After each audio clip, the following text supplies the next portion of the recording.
Fastachi, a dwarf. Fastachi, a dwarf. They're talking about Bes. That's what they're talking about. The Bes ideology. Bes in Egypt is a dwarf. Coming from Punt.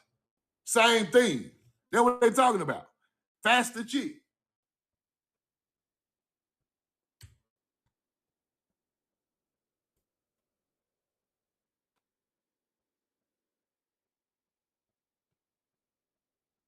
A benevolent dwarf spirit, little giver, in southeastern Native American mythology. Seminole, Mikosuki, vital gifts like corn and medical plants, teaching people how to use them. Sometimes linked to healers and spirits, right? Same thing as Bes. Roll the corn.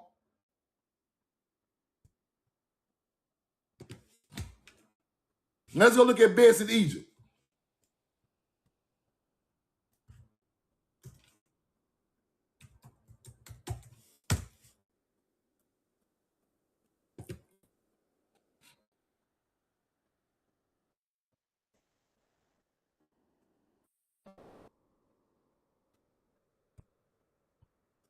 Ancient god Bes in Egypt is believed in feeding a sick child, right?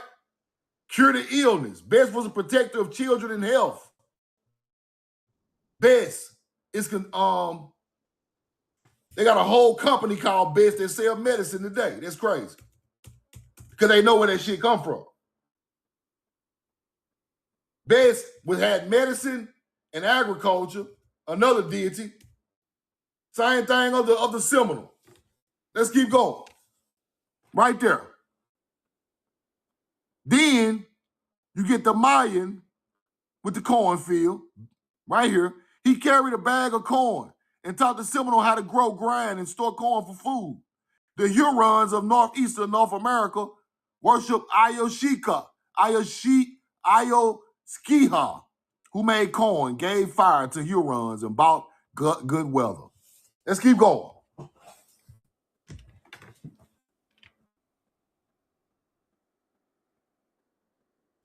Over a period of time, the man and the woman built a home and planted the kernels from the corn.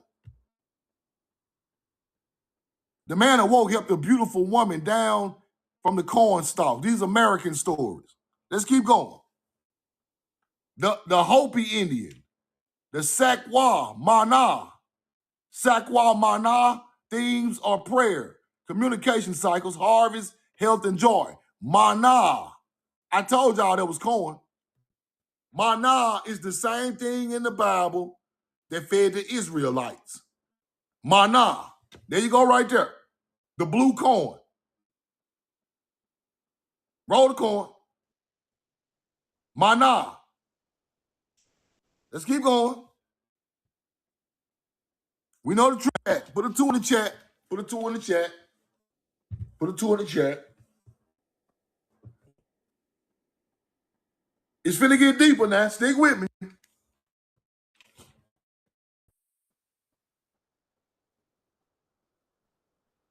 The character of Osiris as a deity of vegetation is brought out of the legend that he was the first to teach man to use corn, and by the custom of beginning his annual festival with the village of the ground.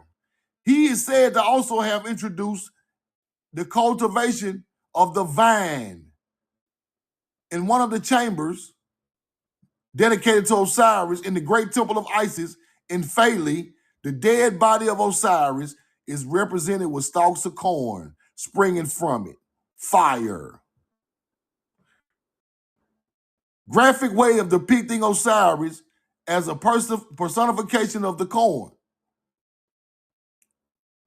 Fire. Isis placed the severed limbs of Osiris on a corn sheaf, or the legend may be remnants of the custom of slaying a human victim as representing of corn spirit and disturbing the flesh of scattering his ashes over the fields to fertilize it. So when you get to talking about the story of Osiris is that they tore his body up and put it all over the world, people. The symbolism for that is you take the corn knowledge and spread it all over the world, right? You turn and you spread it, or you spread it all over your cornfield, right? When you plant corn. You turn the corn up and you plant it. That's the story of Osiris, really. Let's keep going. Now, in the temple, we got corn growing from Osiris as he resurrects in the spring up into the summer. You got the hoe and the unk. The unk is harvest time. So when the corn springs, it's harvest time. The unk represents the stars that are in the sky during harvest time. You get it? The unk represents the stars that are in the sky during the harvest. So when the corn is coming out of Osiris, it's harvest time, right? Osiris is green for vegetation. That's why his face is green. Let's keep going. Osiris, the god of the Nile, flood, vegetation, corn, the moon, the dead, and the renewal of the life, often depicted as a mummy sprouting corn. Osiris, murdered by his brother Seth, who was jealous of his power and success. Seth was further upset by Osiris when he slept with his wife. Osiris' child is Anubis, the god of the dead. Now do you get it? Set means the sun setting, people. That's the death of Osiris when the sun sets. That's why his brother was named Set. It's all in a mythology teaching, but you must understand it through agriculture to understand it. Let's keep going. Roll the corn. Let's go back to Greece. Demeter presides both over the growth of corn from the earth and over the ritual that ensure the happiness beneath the earth of those who have been initiated. Post-mortem happiness is embodied not only in ritual, right? A mere human construction, but also in nature. And the reemergence from the earth of what sustains human life, corn, and can only be the gift of a deity. An inscription from the 2nd century AD Egypt. Now, they called manna the gift from God. The grain of God is manna. It's in the Bible, people. Corn fed them people, made them people religious and everything. Manna is white corn. Manna lapun. So our people bought that corn over there. Therefore, they turned us into gods in mythology. Do you get it now? It's a gift from God. That's what they say in the Bible. But it's really a gift from more civilized people that they called gods and took their teachings and turned it into their teachings. We led them into that. Let's keep going. O Santas, Lord of the world, mighty hero supreme, who subjugates hostility, the gladdener of corn, the creator of wheat and barley, renewer of the herb, director of spirits, angels of heaven, thou maddest the tablets of destiny, Sumar, litany 2. This is Sumerian poems, Sumerian verses from their ancient books talking about the gladdener of corn. Let's go. You think it's bullshit? Sumar, litany 2, refers to the second composition in the collection of ancient texts found in the book of Sumerian liturgies and poems. We wrote them damn books that became biblical. Receipts. Hunter-gatherer ain't wrote damn book of no holiness nowhere. They just redone them. We were the spiritual people. An alien ain't write no poems. An alien did not write no ancient text in no palms.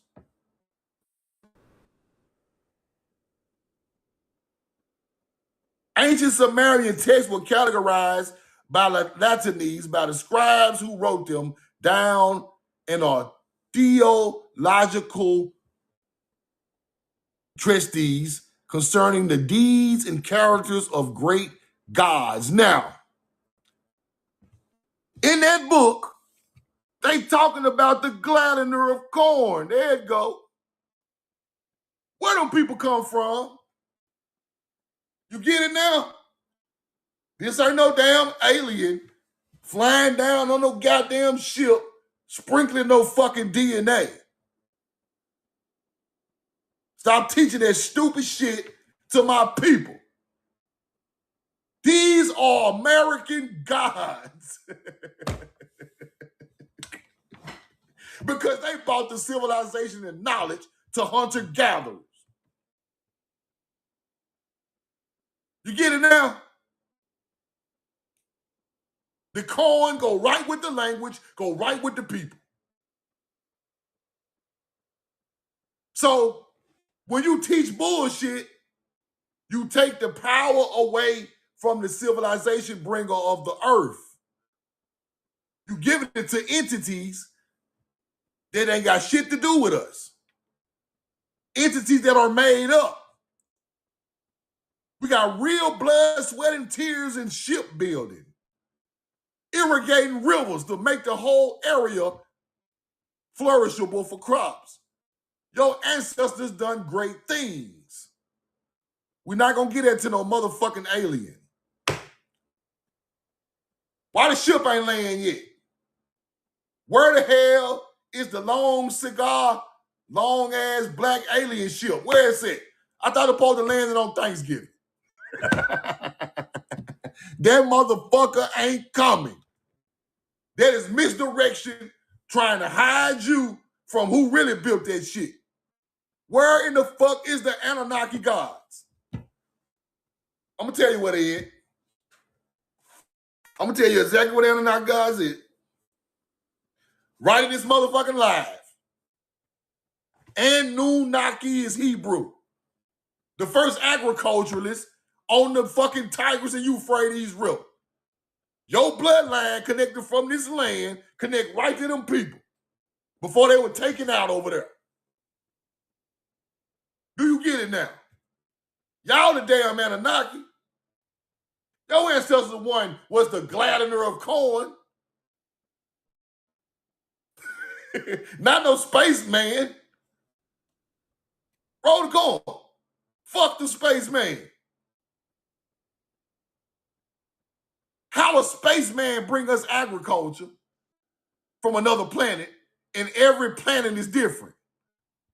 If ain't no oxygen on the planet up there, you can't grow no goddamn crops. So how they know about corn? It's all a fucking lie, bro. Use common sense. Corn, crops need water and fucking oxygen. And photosynthesis, all type of shit. Ain't none on the moon. Ain't none on Mars. Ain't no fucking Nibiru. Ain't none on Neptune and Uranus. Some of these fucking places are all water. This is Earth knowledge. Stop trying to give Earth knowledge to bullshit in the sky. The stars were used to cultivate Earth. Stop overlooking Earth, nigga. Oh, everybody coming from outer space. No, hell no. You became spiritual by learning astrology to feed your people. That's where the star knowledge come from. Your ancestors ain't never told you your ass came from no goddamn stars. Who told you that? The white man told you that. Did the white man tell you that? Huh? Let me tell you what your ancestors told you. Let me tell you what the ancestors told you. You can't be talking about Egypt then teaching the white man knowledge at the same time. Shit don't go together. See, y'all be reaching and and going out doing too much. You reaching. You can't believe in both of them. Roll the card. Ancient Egyptians believed creation began with the Ben, a primordial mound rising from the waters of chaos of Noon. Noon is Hebrew. This is a Hebrew teaching. You think that shit Egyptian, you want to. This is a Paleo-Hebrew teaching. Noon is Hebrew. The god Noon is named after Noon of Hebrew teachings. Egypt told you was born from the Ben, a primordial mound of earth. They ain't said shit about Nibiru. I ain't heard nothing about Saturn or Uranus. Nobody fell out the damn sky. Egypt said your ass come out of mound. Primordial. The ancient Choctaw said your ass come out of mound called Ishki. You better go listen to your ancestors, listen to these motherfucking, these metaphoric teaching ass niggas. How you gonna try to point Egypt out and then say we fell out the sky? When Egypt told you we come out the mound, nigga. You lost, bro. You are trying to teach something to gather people in that you got from a white boy, and it's not your ancestors' teaching. White boys told you the aliens came down and sprinkled on monkeys. Because they don't want you to know the real alien is you, who mixed with their bloodline on their land and upgraded their DNA through mixing of a people. 100% earth being. They had a baby with a goddamn barbarian, and you upgraded their DNA on that side of the world. Because them old bones in Africa are Africanist bones, and they not even 100% human earth beings. They don't want to tell you. That's why we not Africans. We were buried with tools and goods. They wasn't. They were not civilized. They wasn't advanced enough in their DNA. Our DNA is pure from the earth. Therefore, we are nature's people. They are humanoids. YTs and Africans, I hate to tell you this, humanoids. They still the same people today. They just learned from the ancient culture, sucked it all in, hid the knowledge, and started running the world hundreds of years ago.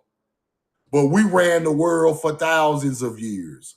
I'm not really mad that they did what they did.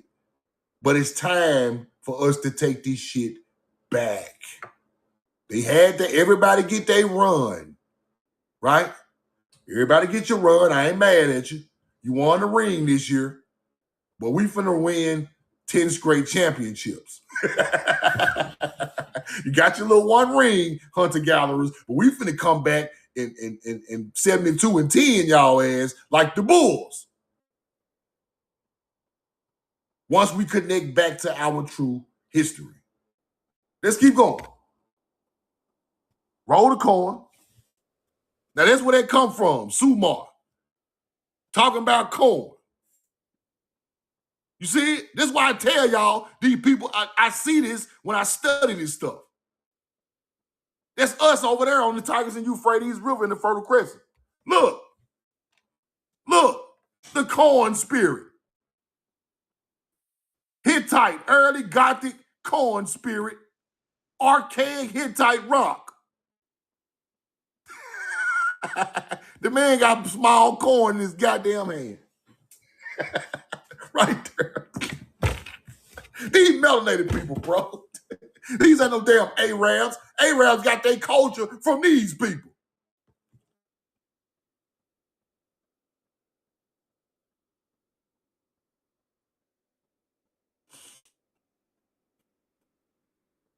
You see it?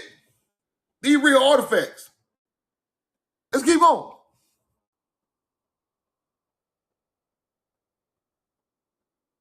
First time why corn. Corn.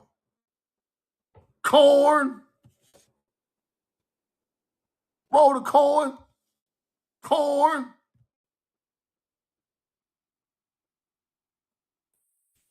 Corn. The corn glyph of the Sumerian, the Hittite, all of that. We wore the helmets with the horns for nature.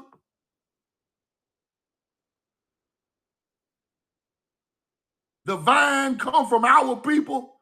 The grapevine. Ain't no damn grapevine over there in no desert. Stop. Let's keep going.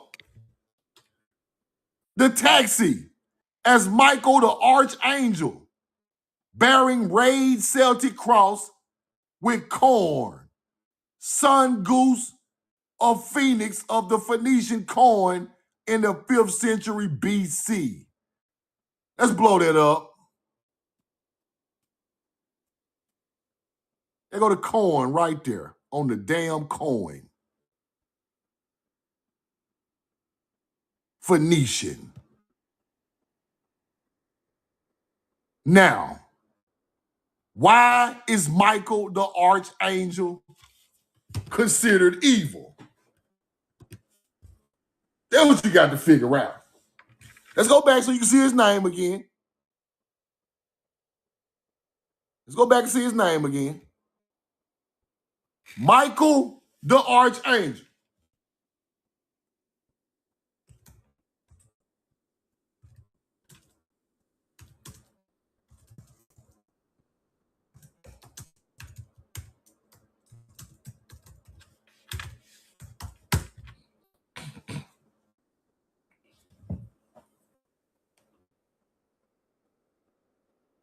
Known as a divine warrior, a protector against evil, who leads the heavenly armies against Satan and his forces.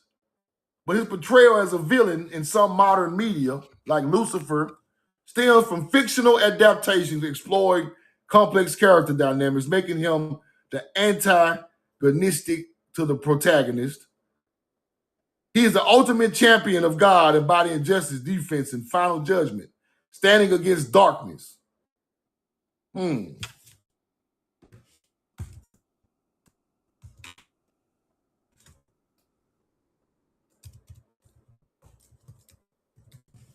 Let's look a little deeper. Michael the Archangel, deeply connected in agriculture, traditional harvest festival marking the end of the farming year. Yeah. Associated with Earth's bounty, blessed crops like grains and apples, and festivals of seasonal foods like geese and good fortune of his people. As a warrior, links to spiritual protection for farmers' livelihoods. Now, let's go see if we find that coin. 5th, what that is, BC. So let's go find this damn coin. 5th century BC. See if we find the coin right on the motherfucker. Y'all better not have no picture of it. Y'all ain't gonna put that on the internet. Where the coins at? Show me the coins, you hunter-gatherers. Y'all hiding the coins. Pull it up. Hey, I don't know nothing about that motherfucker. Look, hey, I don't know nothing. What coin? What coins, nigga? Give me Michael the Archangel 5th century BC coins.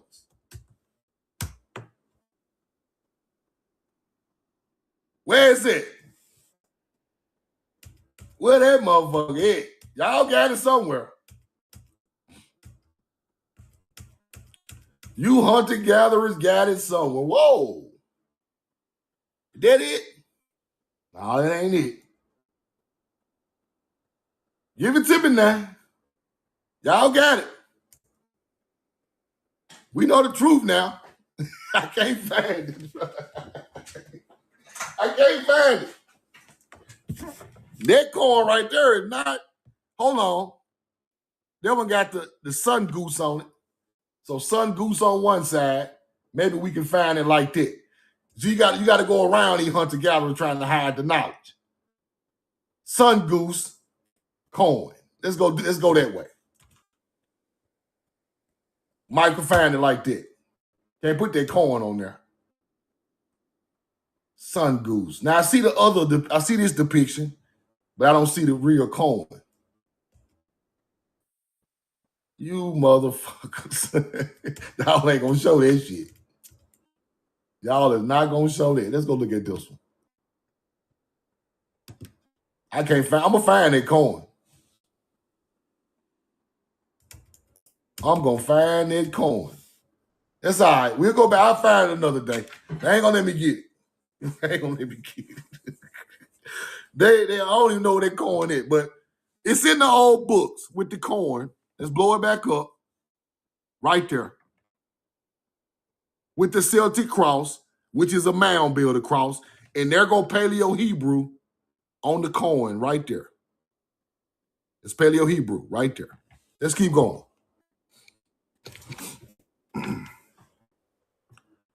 In Amenemhet's tomb, 2000 BC, Cairo Museum, right? A food display on the right includes a typical maize cob painted yellow with green husk. Pharaohs and the wealthy ate immature sweet corn as a fruit. Field corn that was fed to the masses was not portrayed in royal mortuary art because it was regarded as unclean.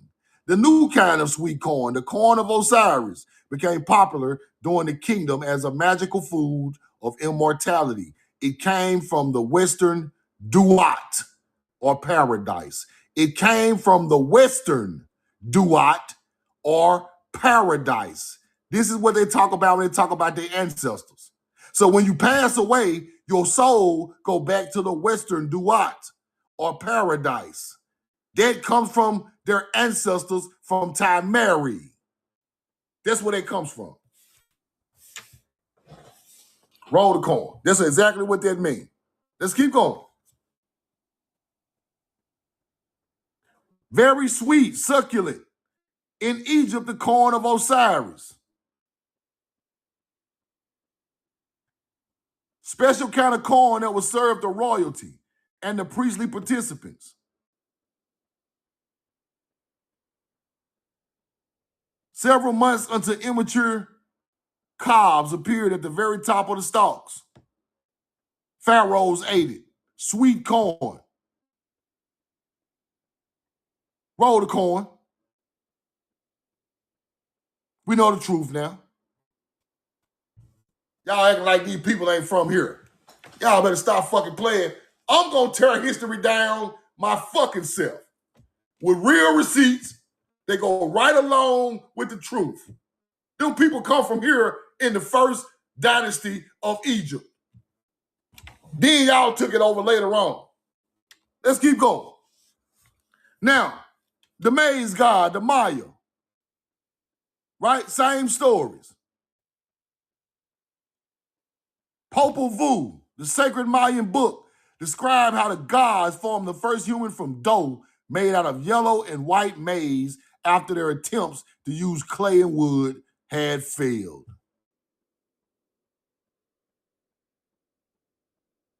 The cycle of rebirth, the cycle of seasons, associated growth of crops.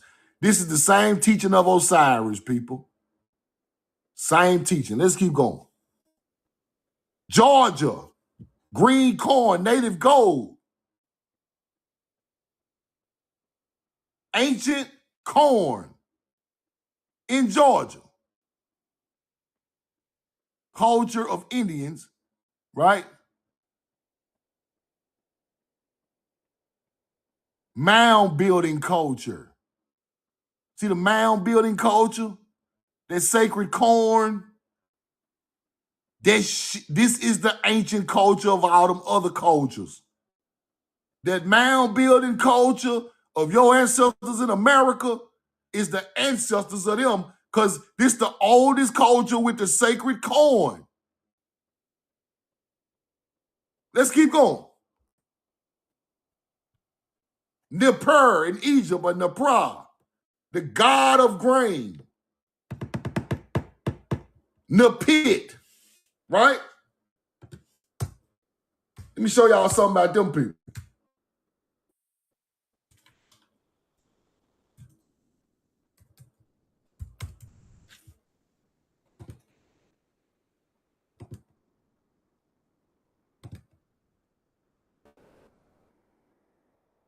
Oh shit, what the hell? What is this? What the Nippur? See how the ass have to work with me? I ain't never seen this before. Watch this. Watch this. What the hell on your head, Nippur? Nippur, is that corn on your goddamn head? Nippur. Ain't no goddamn. You think I'm bullshit? What the hell? Nippur.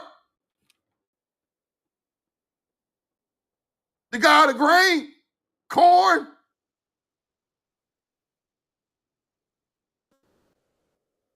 Yes, there's meum on the arm. All I look. The fucking, oh shit.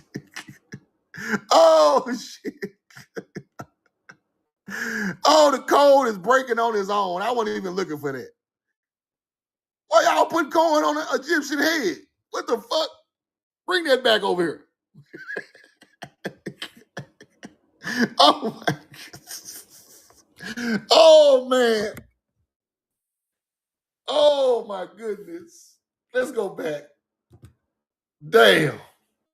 The god of grain, circle of growth, harvest, resurrection. Life-giving cereal crops essential to Egyptian life. Essential to life in Egypt. Nippur. Big ass corn stalk on their head. On her head.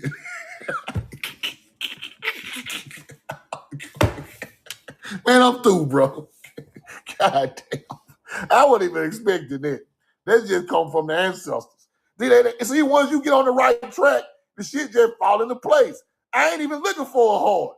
It's just coming to me. Right? Now, the purr. Right? Go here. The pre, same people, is often depicted as a child suckled by Rena Nurtet.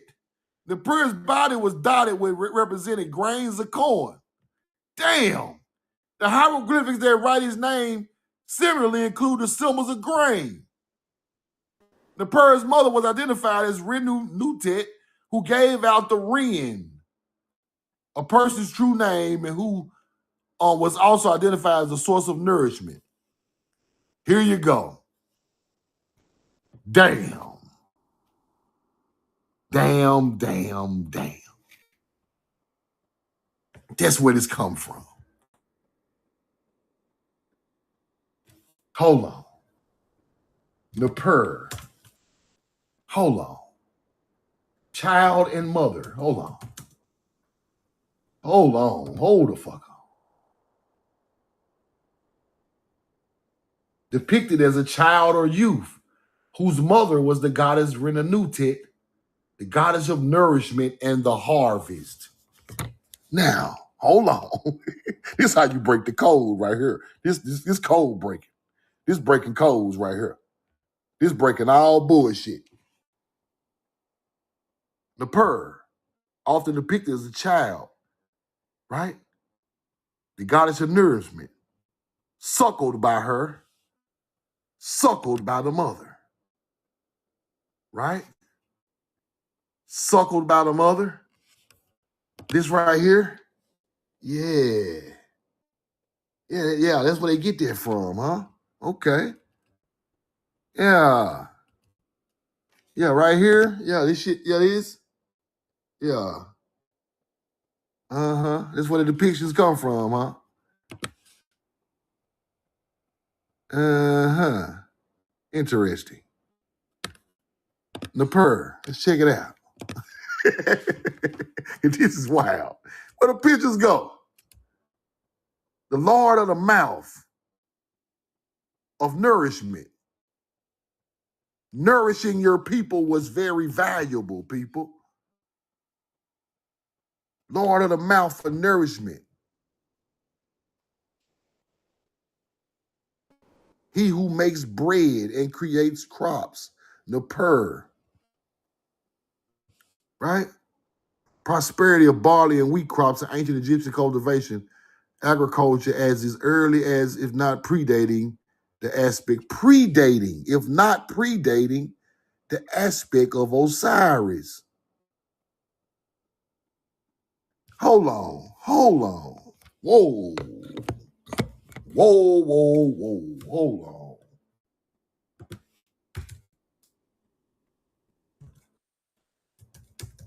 Hold on, y'all. Put the coin in the chat.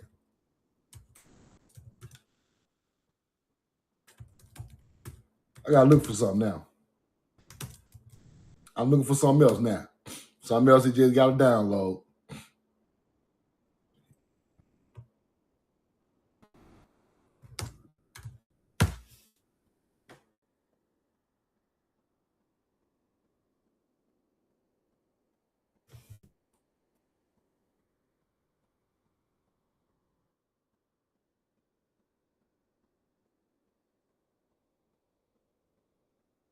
Tied to agriculture. Napur. Naar.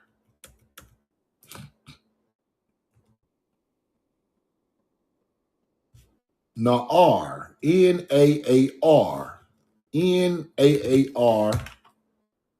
Hold on. N-A-A-R. Youth. Got something to do with youth, people.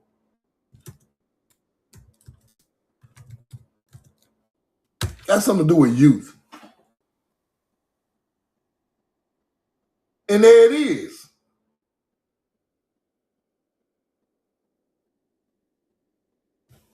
Hold on. Naar means youth. The concept of links youthful vigor and promise, like the land flowing with milk and honey, to the future of the nation with youth seem as a vital guarantor for tradition and hard work. Naar. Naar is some kind of way connected to Napar. I just got to download. This got something to do with it. Youth. Fresh start, serving deeply in modern Israel. Youth are actively involved in agriculture, learning hard work, responsibility, earning wages, viewing it as a preparation for life, not just labor. Damn. I got to go back and get on there later on. Like that's a whole. I got to go way back into the meaning of the Hebrew Na'ar. They got something to do with Napar though, or Neper. I guarantee it, because these words sound too much alike.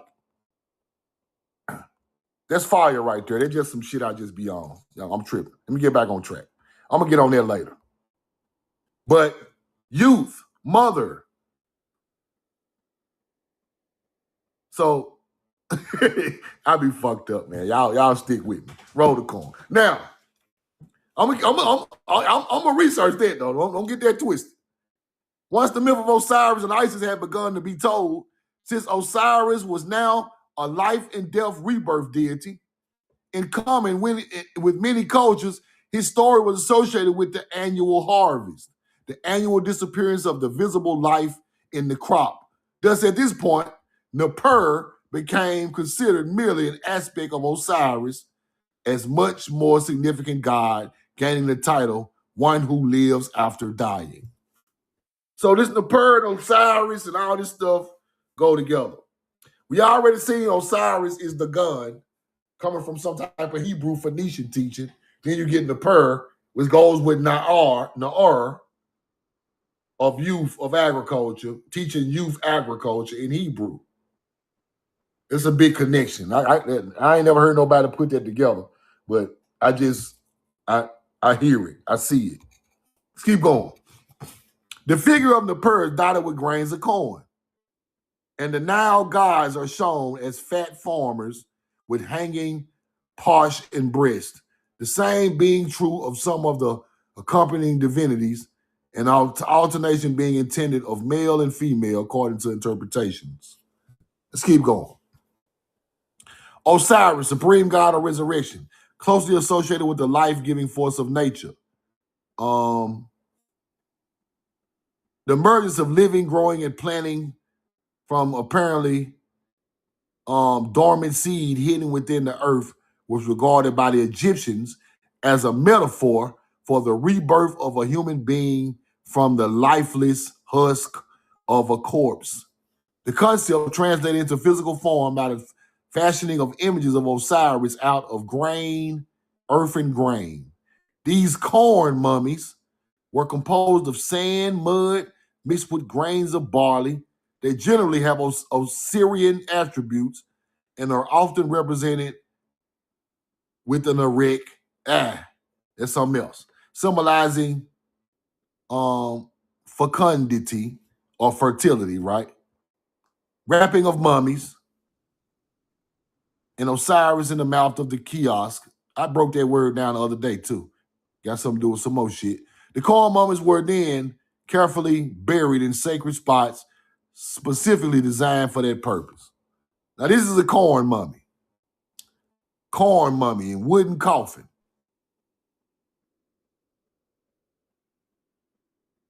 Roll of corn. Black for the soil, wrapped in corn husk. Black for Kemet, the soil. That's why the thing is black. And you wrap it in corn husk and it's buried.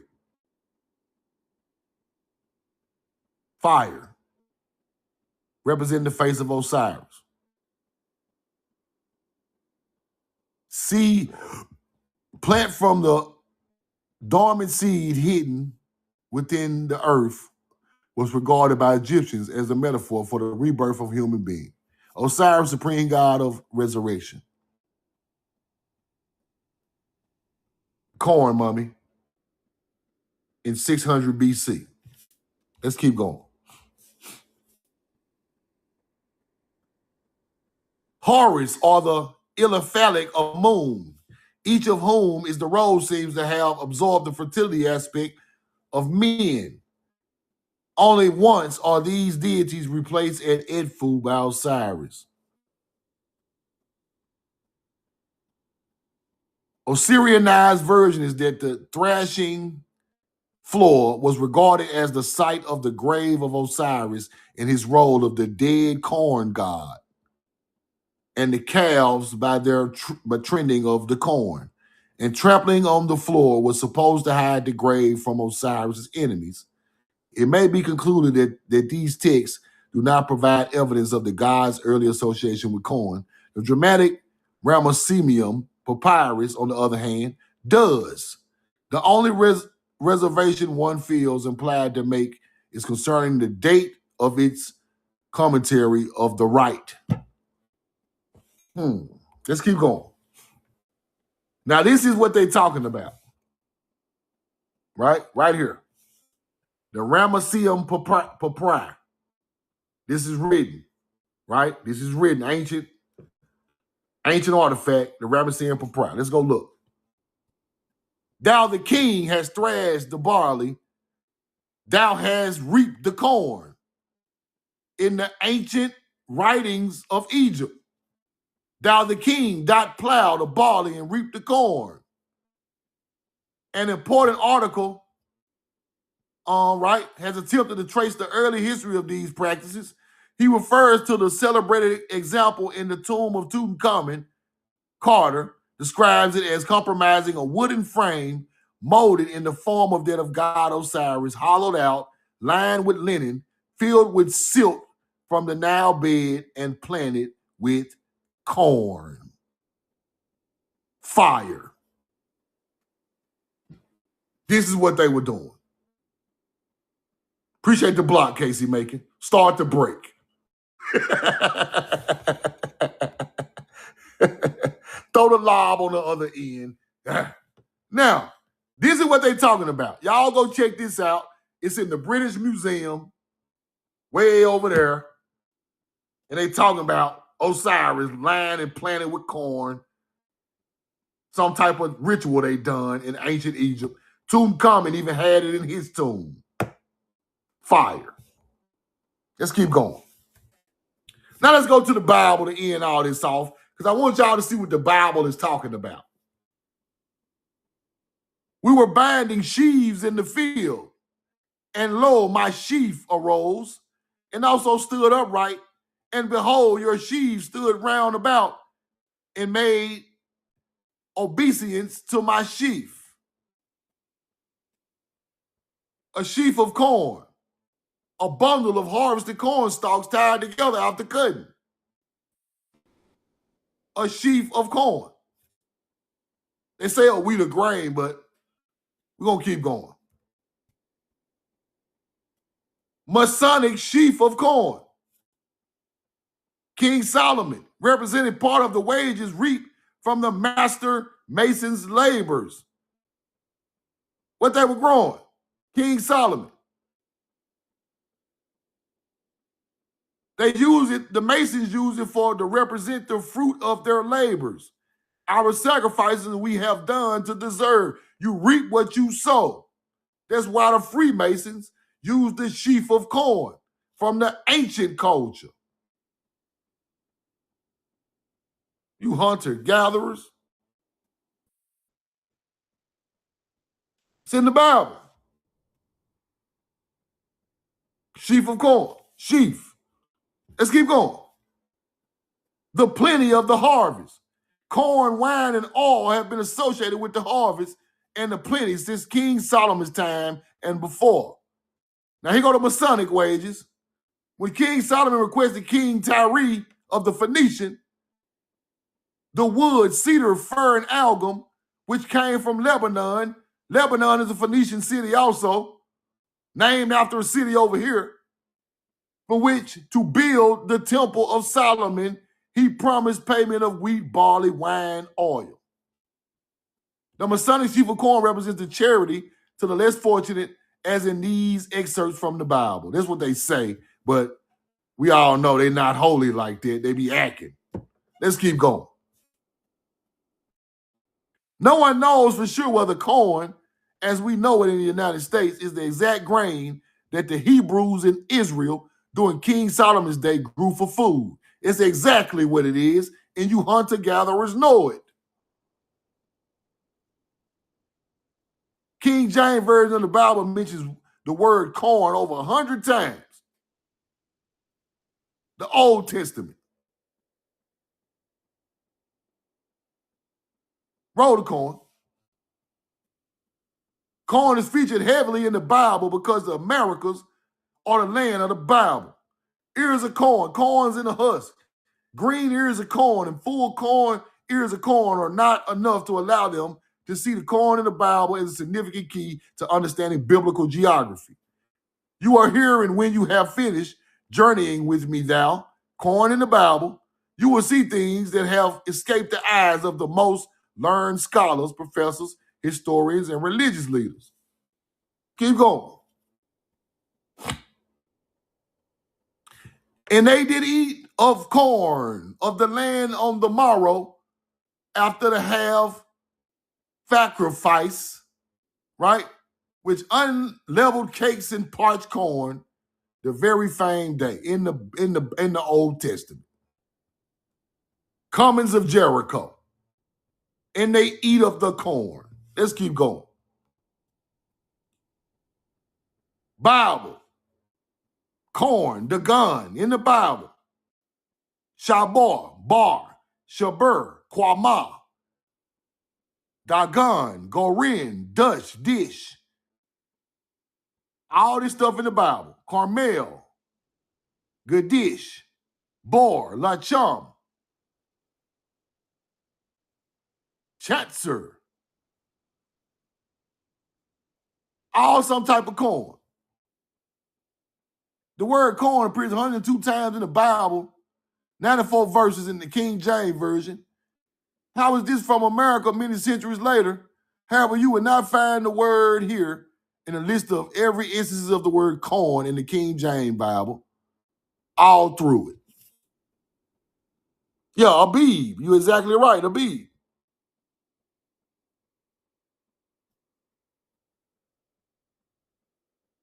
Roll the corn.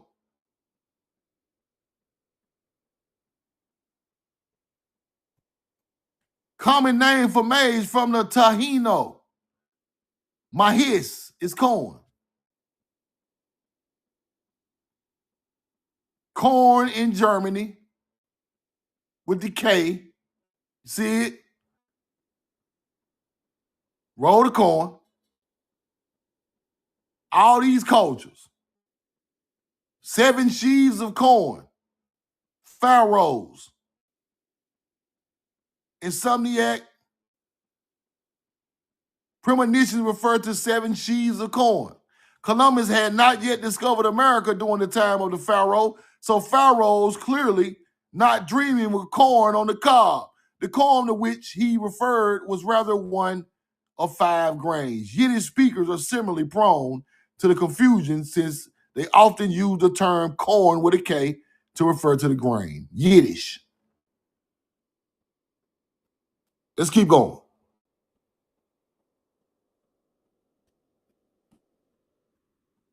Nas. Store up the grain for food and lay up under the head of these to store the grain under authority.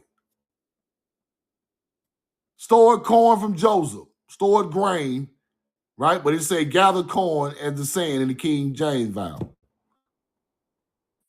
We went to buy corn in Egypt. Then the Bible changed. They said they went to buy grain in the New Testament. Old Testament, they're sacks with corn. New Testament, bags of grain.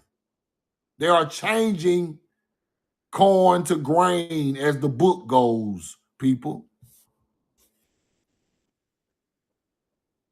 Isaiah 17:5. And it shall be when the harvestman gathered the corn and reaped the ears with his arm, it shall be as he that gathereth ears in the valley of Rephaim. Ears of corn. Ain't talking about no damn wheat. This is the Old Testament. If fire breaks out and catches in thorns, so that the stacks of corn or the standing corn or the field be consumed therewith, he that kindled the fire shall surely make restitution of a cornfield burning. You got to pay that back, big dog. Deuteronomy 23:25. When thou comest into the standing corn of thy neighbor, then thou mayest pluck the ears with thine hand, but thou shalt not move a sickle unto the neighbor's standing corn. Don't touch my goddamn corn. Hunter-gatherers didn't write this. They wasn't growing nothing. Let's keep going. Corn silos in Egypt on hieroglyphics. The storing of the corn. We created silos for storing the corn a long time ago. Storehouses. Selling corn to Semites from Canaan. From the silo. Get your sack together and come get you some damn corn.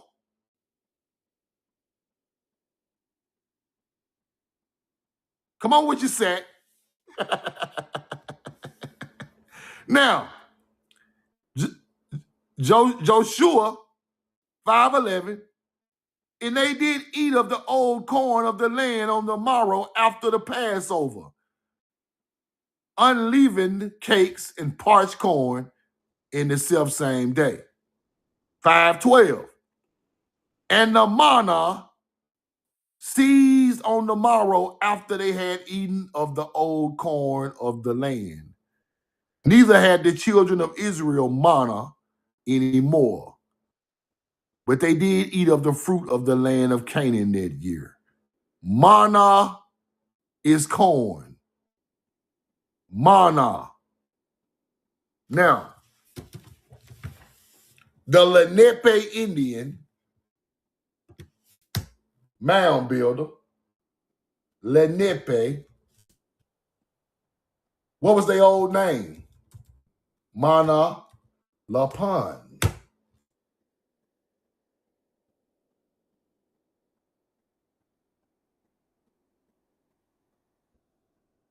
Roll the coin. Watch this. Watch this. Why are the Indians over here named Mana Lapan? Why? And Mana in the Bible. Come on now. Get your thoughts together.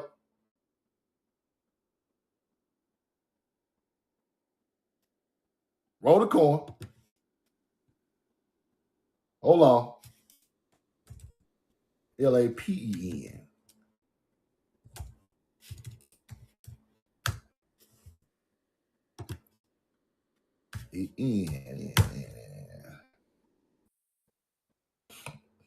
Montalapon Township, New Jersey. Montalapon, Florida. Wealthy coastal enclave, Palm Beach in Florida, and they got another spot in New Jersey called Montalapon that comes from the Lenape Indians.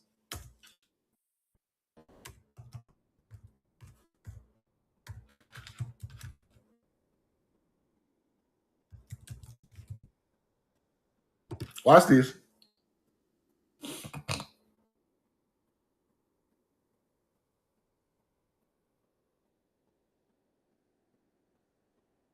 God land for bread, as it was fertile area for corn, beans, and squash. The Montalapon itself was a specific place. The people were a part, also the Delaware tribe. Montalapon means white corn. It's exactly what that means. Watch this.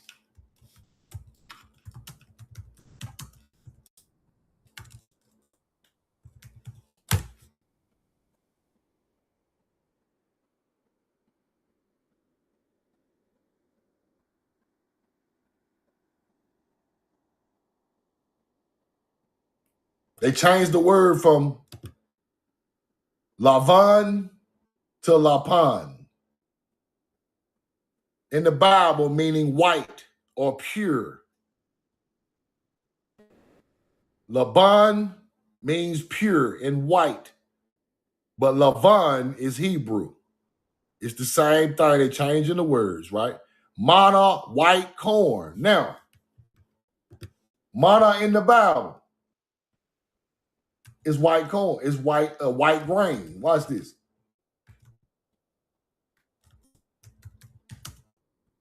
They fed the Israelites.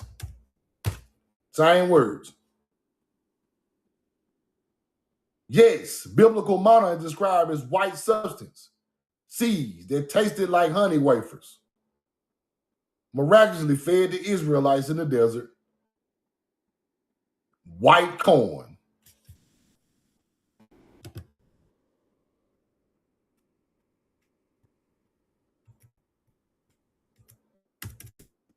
And the tribes was named Montalapon in the northeast. Right?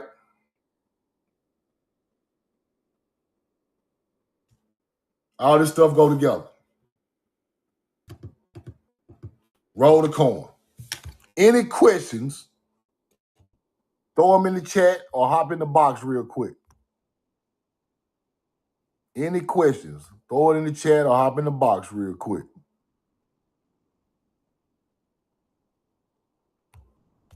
Fire. That's what's going on out here. That's what's going on. So we must study the Phoenician way more than we do. Study the Phoenician, the Cretan, the Mycenaean culture. Study them cultures. The first dynasty of Egypt with Namar, you must study that. Canaanites, all of that, because Canaanites are Phoenicians. Canaanites are Phoenicians. Same people. I got receipts for that. Why not start with Osiris instead of Osiris? It's hard to get the timeline on it, right? We can prove that it's connected, but it's hard to get the timeline. So I don't never try to,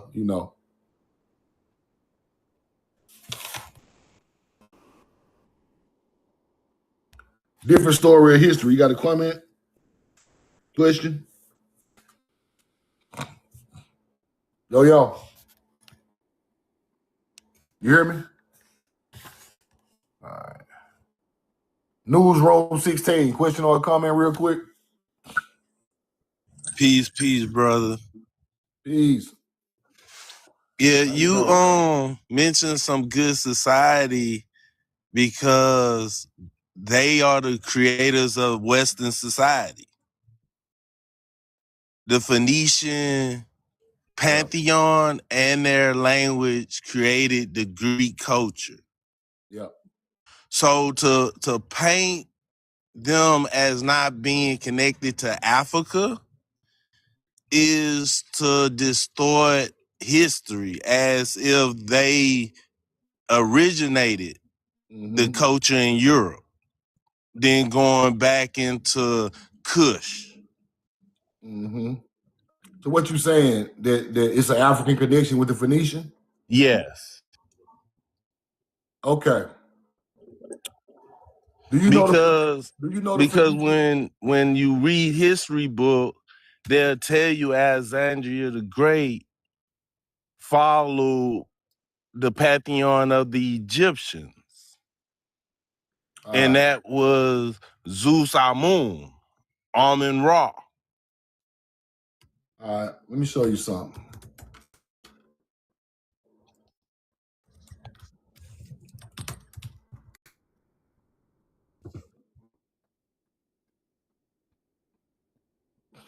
Okay. Phoenicians got ships, right? Yes, they was known for shipbuilding. What the ships made out of? Reed and bitumen. Bitumen is the waterproofing they put on the Reed ship.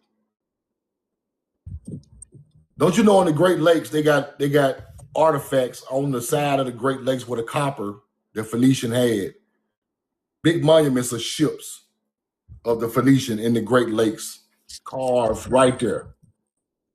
Reed and bitumen boats are from America. The Phoenician or the Hebrew or the Avery, whatever you want to call them, they left the Great Lakes in the Mississippi River and came to the Mediterranean Sea. The Cretan, all them people are using the same boats. The Ubaid culture is the old culture of the Sumerians. All of them got reed boats with bitumen. That's an American shipbuilding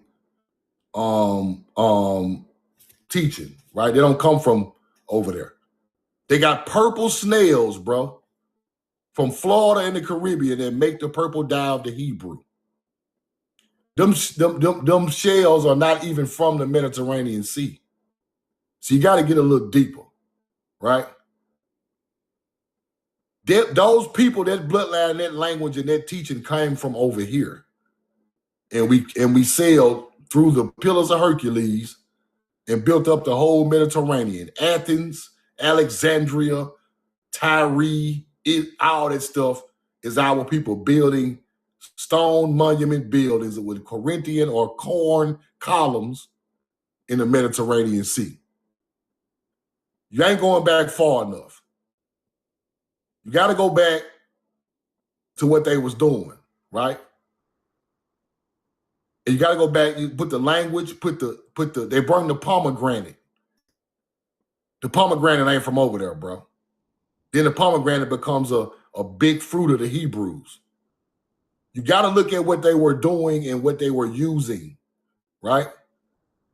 They brought the tamar tree, the tamarack tree, the tree in the Bible, the tree the Egyptians used, the tree the Sumerians used for the tree of life. All that stuff come from here. So you got to understand what they really were bringing instead of just looking at it like they from Africa. No, they're not Africans. They mixed with Africans later down in history. And that's where you get the mixture from and the teachings from going into newer cultures. Like the Phoenician taught the Berber, bro. I got a question. They taught a whole lot of people. I got a question. Yeah. So do the Bantu expansion have anything to do with that? Because they came from the western part and moved inward? Now the Bantu, all that stuff connected over there. Like after the people come and settle there, anything is possible because you are mixing with a new people, right? So your teachings start to mix with the new people, and they could go to the Bantu. The Gobekli Tepe is a spot of ancient people from here because all them symbols come from American mound builders. All that astrology in Gobekli Tepe come from over here. All that Taurus, the horn, the bull for the spring that became pagan stuff over there, all that stuff come from us. That's Baal. That's Baal. Baal is Hebrew. It's not evil. The people over there made it evil. Do you know Hathor's real name is Baalet? That's her real name. Thank you for having me on. I'm not conversational. I'm just learning and building. Thank you.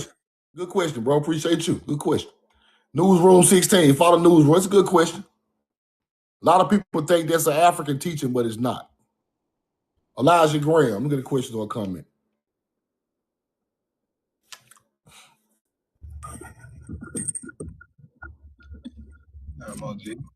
Yo, what's up, bro?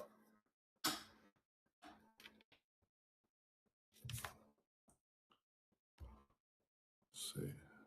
Newman Lamarcus. Question or comment?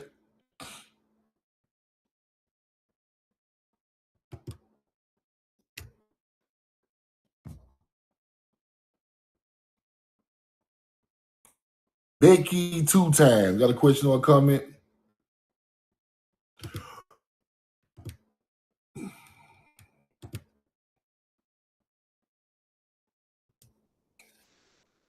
Yo.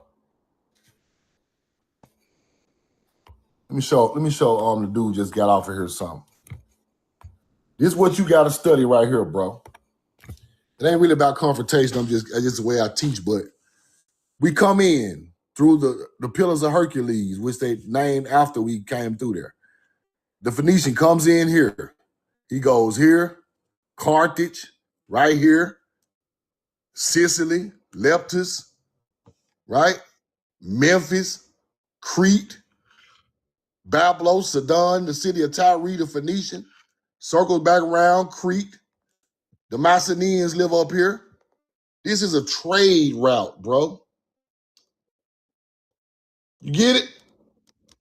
We are ancient traders from America coming over here with exotic goods all through the Mediterranean. We got the pomegranate, the tamar tree, citron, which is called citron, lemons, oranges, purple dye, all of that, putting up cities all through this area. That's the real story. That's the real story. It's simple. Why you think they got these maps up here? They're showing you where the Phoenician coming from, the Atlantic Ocean. Ain't nothing that way but the Caribbean islands and North and South America. Nothing else is right there. Ain't no fake ass Atlantis, ain't none of this shit right there. This is Atlantis. You don't make no trade route of a place you never been to. You've been there before. Yo, yo, yo. Yo, yo. Rafu. Oh shit. So you don't make a trade route unless you are setting up new places. See, ancient Americans are traders, bro. See, before we went to the Mediterranean, we were trading in Florida, Texas, Mississippi, Ohio, the Great Lakes. On the East Coast, we were traders, right? We traded all around North and South America. Then we come up with ship technology of the reed boat with bitumen. We went straight across the water and set up trade centers over there.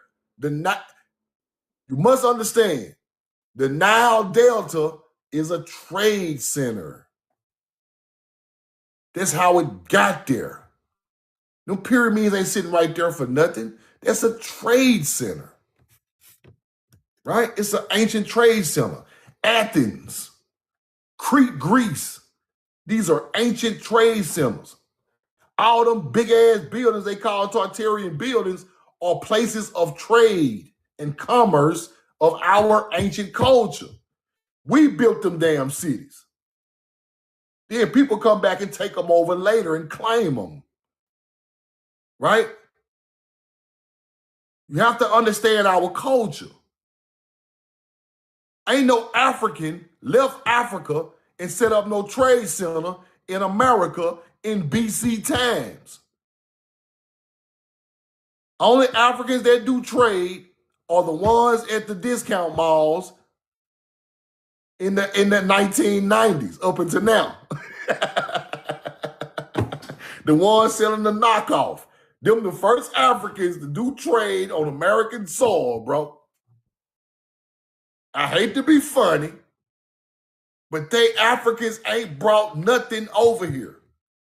Them people who are doing trade centers of the Hebrew is building the Tartarian cities. So they just named it Tartaria because of Mongols who lived in these areas who didn't build it. They try to pass the knowledge to people who ain't built it. All them buildings, they be on here kissing. Look at the Tartarian. No, that is melanated people Hebrew buildings, bro. When you seen an African over here in BC times selling anything? Nowhere. You ain't gonna never see it because it don't go with history. Africans are not seafarers. They try to teach you this shit, but name me an African in history who was a seafarer before BC times. You can't name one. If anybody can show me receipts of Africans leaving Africa, civilizing anywhere in America, I'll give you a free hoodie or free $50 or whatever you want. He said Somalia pirates. Okay. I said BC times. It's not BC times, bro. Somalia pirates are 2011, bro. You see what's going on with the history? Them people are not shipbuilders. They just started hijacking ships 15 years ago. When have you seen an African cruise line back in the 60s or 50s? You go back 60 years, you can't find shit. You got to know the cultures, bro. Somebody was smart long time ago before everybody else. And I ain't trying to, like I say, I'm not here to bash Africa. I'm not here to bash Native Americans. I'm not here to bash nobody. I'm here to teach my people our history. Our history became everybody else's history. That's what they don't want us to know. Take a couple more questions, y'all. Don Clark, quick question, quick comment. Dave Miles.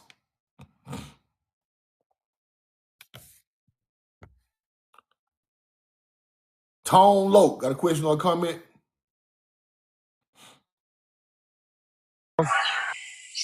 Yo, yo, Yo. yo.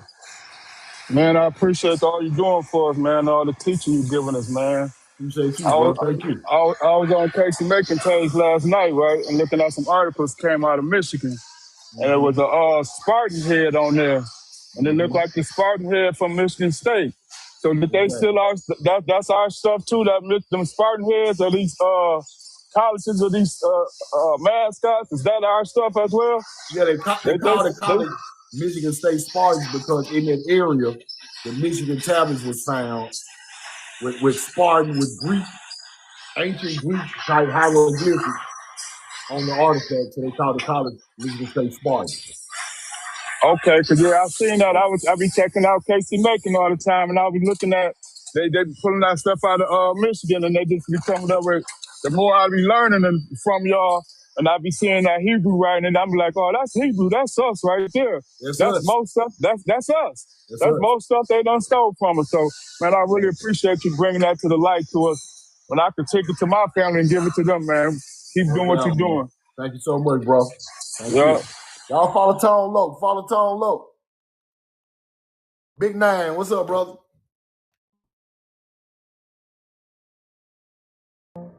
Even brave little cowboys like to sleep in. Yo. Night, Pedro. Good night, Mom. Tribal Dan, the Spartans. The Spartans come from Mycenaean, right? Cretan bloodlines, right? I told y'all the Mycenaean and the Cretan, the first people in Greece, are Phoenician bloodline, a Hebrew bloodline. That's where they get their Spartan stuff from, right? They the ones built the Colosseums. They built the Colosseums in Rome. Rome sits in the Mediterranean Sea, right? Anything in the Mediterranean Sea that's ancient, we built it.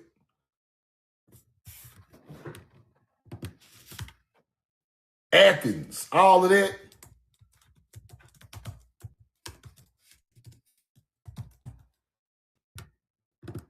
Oh, shit. It's located in Italy. I just showed you the map, right? I just showed you the map with Italy right there. Let me show it to you again.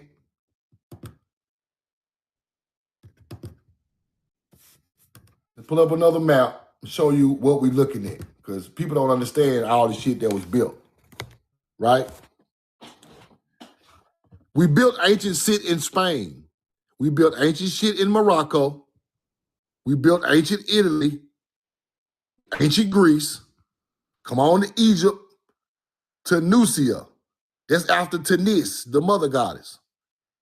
Tennessee is named after the same thing Tunisia is named after. Let me say it again. Tunisia is Tanit or Tunis, the mother goddess, coming from the Phoenician. Tennessee is named after the same thing. All of these places was inhabited by our people. North Egypt, all through here, the city of Tyre is the Phoenician capital. We built all through here. We got ancient shit in Morocco before any Berber or so-called Moor ever lived. Ancient shit in Spain before the Spanish came back over here and done that to us. We built ancient stuff. I could show you mounds with artifacts, look like artifacts from America in all of these places. Every last one of them. And I have done it on live before.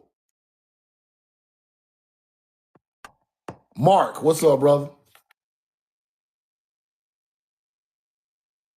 Got a question or a comment? Yeah, Truth. I just wanted to know, did you ever check out those guys that was chipping the brick off the side of that building? Mm-hmm. I looked at it. And them words underneath there. Like, did you ever figure any of that out? I couldn't make it out, bro, but I seen some good comments in there that looked like the right words, but I got to go back and research the words. Yeah, I saw that, though. That was amazing. Yeah, it was, man. It made me think, like, man, what's under all these buildings like that, man? Is they really just cover it up like that? Cover it up like that. Go back over with cement, or they paint it back white, or they just redo the whole building over. Yep. Yeah. Did it look like it was Hebrew words to you? Because I seen that in the comments of it. They were saying they look not English, but they look like some old English letters or something. Right. Okay.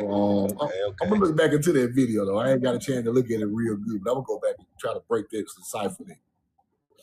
Okay, for sure, man. That was really all I wanted to talk to you about, man. I mean, keep doing what you're doing, man. I love following you, man. Yes, sir. Appreciate that, Mark.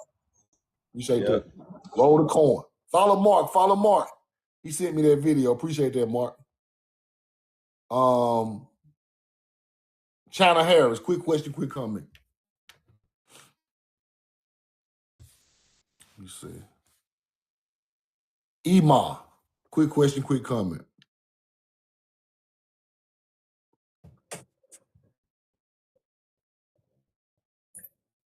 Yo.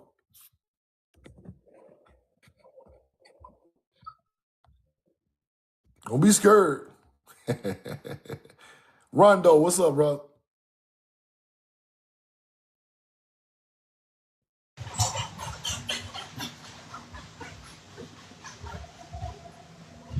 Hello. Hey, what up, bro? Yo, what's up, Rondo? What up, man? Hey, man. Shoot, I've been meaning to get with you. But, yeah, man, I got a little quick question for you right here, man. You know, I'm, It's breaking up.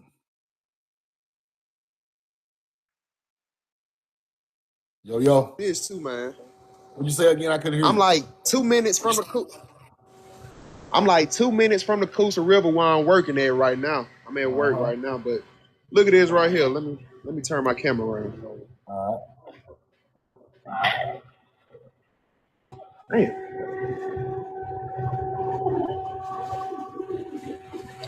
Hey, y'all don't mind my help. Oh shit.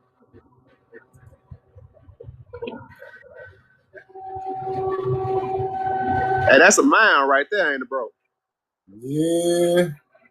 Yeah, it's exactly what that is. Man, I'm right at work. This right outside the back of my job, man. Then they got the little power plant. Power plant right there on top of My it. bad, I had got a call. Yeah. Then this right around the corner is the Coosa River though, man. And I done heard plenty of stuff about the Coosa River, you know, before I started coming into the information. You know, when I was younger, I always heard that, like, let me go down here. That thing loud.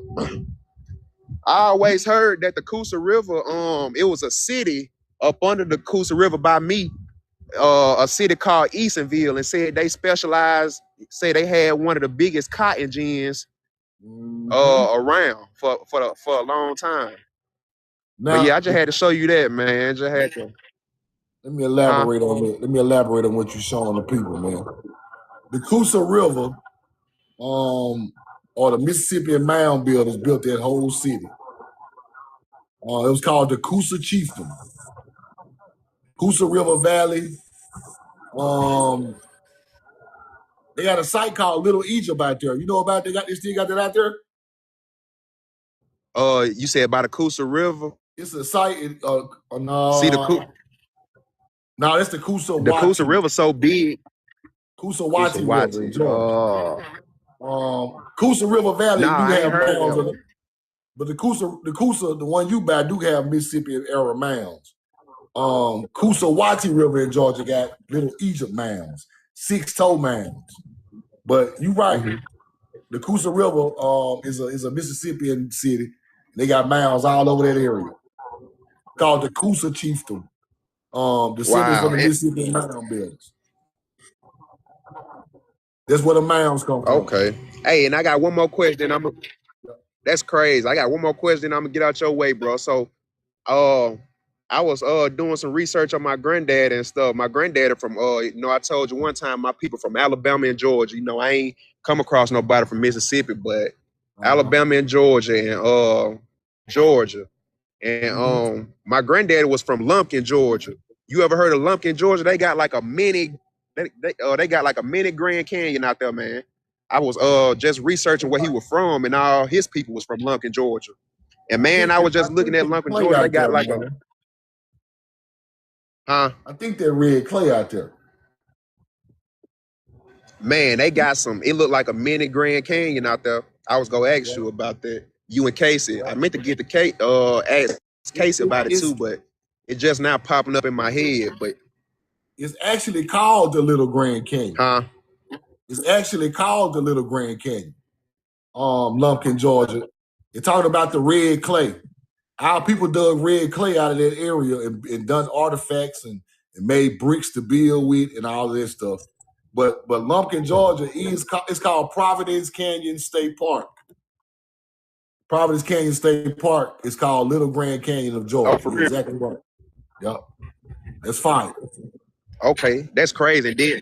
And then not far from here, right now I'm in Pell City, Alabama, but you know, I stay in Talladega, but everything in Talladega, like everything like around the Talladega area. So what you were talking about, that cave down here in Alabama with the Soto, it's called the Soto Caverns, man. And they I was doing some research. They say it was called Kawaga Cave or a cavern or something like that before they put the little DeSoto name on it. They found and that's right down the road from me too. Yeah, they found that in But the DeSoto caves. They said DeSoto they chilled in that cave at one night. They stayed in that cave after they was moving around, and they called it DeSoto Cave after they chilled there for a while. Yeah. Wow, that's crazy, man. Appreciate it, bro. And man, I appreciate you, bro. No doubt. Y'all follow Rondo. Get some more people up, Rondo. Good bill, Rondo. Check out Providence Canyon State Park, right? The Kolamoki Mounds is in that area. And Providence Canyon State Park is called Georgia's Little Grand Canyon. Colorful clay and sand gullies formed, they say, by erosion, but that's a lie. Our people dug out that clay from that area, the red and different color clay, right? And Kolamoki is not far from there with a 56-foot tall temple, giant mound. You got red clay, orange clay, purple soil layers in that area, just outside of Lumpkin, Georgia. That's fire.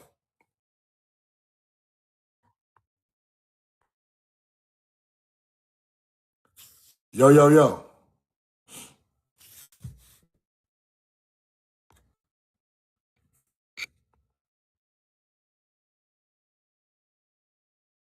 Deborah Moore, you got a question or a comment?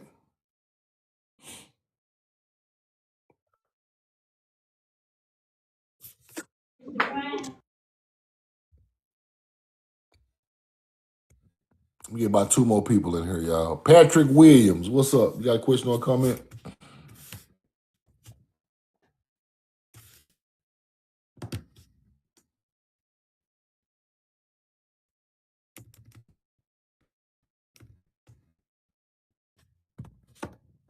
Let's see. Zay, question or comment? Here go Providence Canyon State Park right here. Y'all a picture of it. Right here. Beautiful place. Yo, what's up, Zay? Hey, how you doing, man? Good. How you doing? Like I said, I want to say appreciate you for the information that you're giving. You know, Thank you, bro. Thank you. I kept mentioning in the comments. I don't know if you saw it, but there's a TV show on Stars, right? Called Da Vinci Demons. I heard it. It talks about how Leonardo da Vinci mother was sent from ancient America. I think it was South America, and she brought knowledge in agriculture over to the eastern part of the world. I think it was Florence, Italy, and her task. She was sent by her people from South America to Florence, where she was just supposed to teach them the knowledge of agriculture and how to grow corn. But they kidnapped her. They tried to keep her because she had some information from a book called the Book of Life. And everybody and their mama was like searching for this book. But the book was actually in South America with the Aztec people at the time, you know, because this was like during Leonardo DiCaprio time when he was, you know, inventing things for the King of Florence. And the interesting part of that show was it showed how they traveled by boat back to South America, and they put them on the top of a pyramid, and they gave them some corn and some water. And if they didn't know what to do with it, they was gonna kill him right on top of the pyramid. So Leonardo, he figured it out as he was walking through the corn maze. On the way to the top of the pyramid, he was like, "Wait a minute, this corn is you gotta, you know, plow the dirt, put the seed in it, cover it up, put some water on it, and it's gonna grow more corn." I got to watch. And then, you know, you got to watch that show because everything you're talking about, it basically it's talking about how ancient America are the founders of agriculture, and we fed the world. Fed the world, literally. Exactly. And we don't get credit for it. We gave the world mathematics, agriculture, astrology. We show people how to grow corn and fruit and vegetables all over in their region of the world. And then we came back home, taught them how to build pyramids, all that. Like we taught them everything. And then I gotta know. You said it's called Da Vinci's Demons. Da Vinci Demons is on Stars. Okay. I'm telling you, you gotta watch it. Yeah, gotta watch it. It's crazy. And it talks about the ancient Indians and how they, you know, because they talk about it like in Florence, they talk about it like the Western world. They never discovered the Western world. They didn't even know what was over there. They didn't even know the people exist. But Leonardo da Vinci's mother was from South America. You know what I'm saying? So, but she disappeared when he was a kid, so he never knew his mom. Okay. Until he got to South America and realized that his mother was from Aztec people. It's crazy, man. You got to watch it, but it talks about everything you're talking about the corn and how corn and barley is the start of all civilizations and it fed the world way before chicken and any other vegetables or fruit you could think of. It was bread and corn and all different types of corn. So appreciate that. I just wanted to share that. I'm gonna check that out today. I'm gonna get back with you on there. For real, man. You gotta watch it, man. Okay. All right, man. Peace, man. Roll the corn. Appreciate you, Zay. Y'all follow Zay. Follow Zay. Zay. What I'm gonna say is, the other connection that I knew about the Da Vinci Code that comes from the Da Vinci Code, the movie, is talking about an old cathedral, which was an old building built for agriculture that became a cathedral, and they're trying to trace back the lineage of the royal family, right? That's why the one with Tom Hanks in there, the church that they went to on the Da Vinci Code has corn architecture all over the building. I think it's called the Roslin Temple in Scotland or something like that. And they're trying to trace back who created all of this stuff, and they go to the Roslin Temple, and they find the Virgin Mary's blood. That's in the movie, but the temple got corn architecture all through it, showing somebody from America who knew about corn built that building, or that bloodline of these people, the real Hebrews built that building. And so research the Roslin Temple, and it's going to teach you a lot about the Da Vinci Code. But I'm going to check that out, though. I'm going to check that out. You know, I like that type of shit anyway. Neiman Lamarcus, question or comment? Oh yeah. Yo. Okay. Oh yeah, that's different. Oh yeah. He dressed anyway. He don't care. Some people don't like.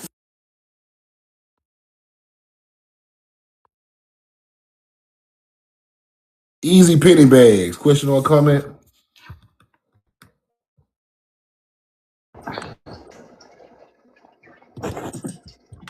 Yo.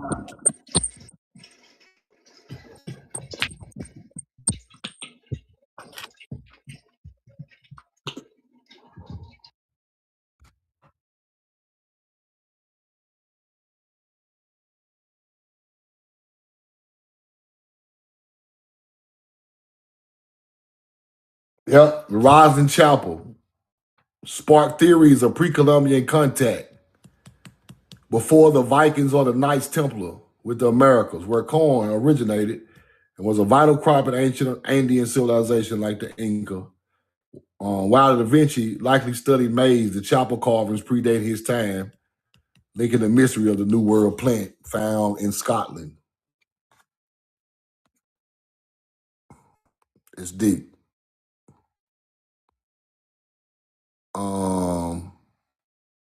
Emma, you want to come back up?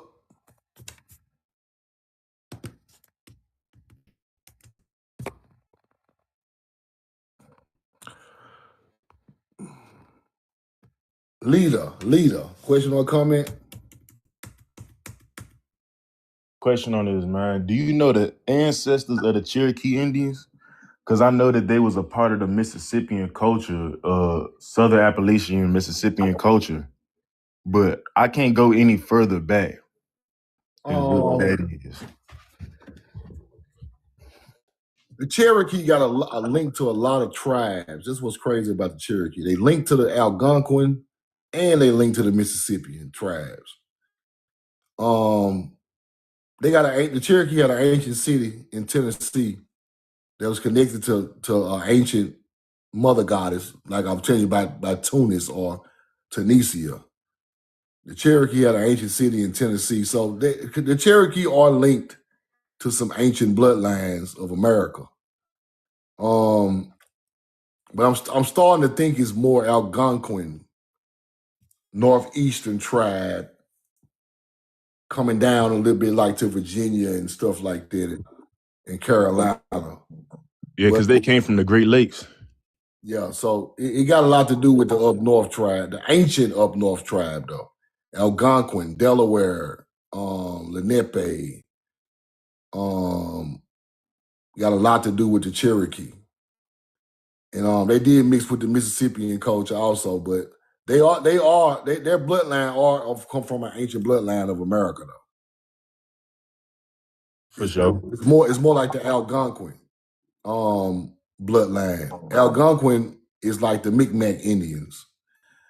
Micmac Indians were writing some form of hieroglyphics.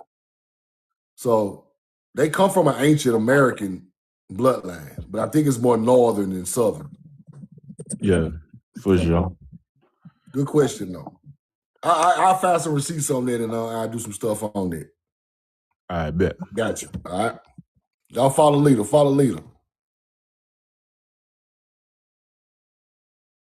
Yes, our land too. Right.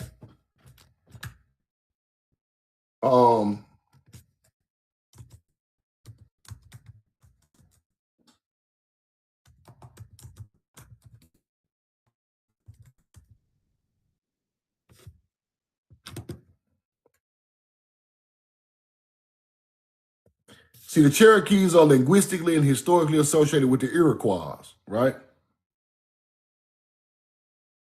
The Cherokee got some type of their language is Hebrew also, but it's a northern dialect of it, of an Iroquois type dialect. While the Creek and the Choctaw and the Muskogee Indians got like a southeastern Hebrew dialect. But it comes from the same pot of American languages, but it's more of a Iroquois background. See, the Choctaw and the Creek is more of a Mississippian background. But it's all ancient of the land mass. of America, right? Iroquois did a lot of traveling. Like they the ones that was in Newfound, them islands off Canada, they was up there all up through Canada, stuff like that. So the Cherokee really is a special person because they have that ancient American North dialect and they mix with the South dialect of the Mississippian culture, Indians. And they got a lot of, ancient bloodlines of people from all over the South and the Northeast. So they're special kind of people. Yeah, I be trying to get it on our social platform, but it's hard. They took my Instagram, so they straight took that. Greg B, you got a question or a comment? I can't even get my Instagram back.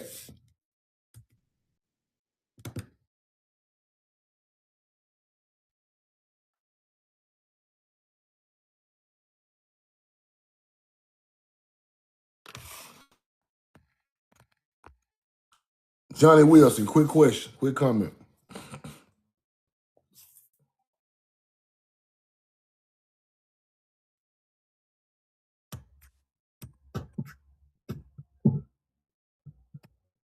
Yo.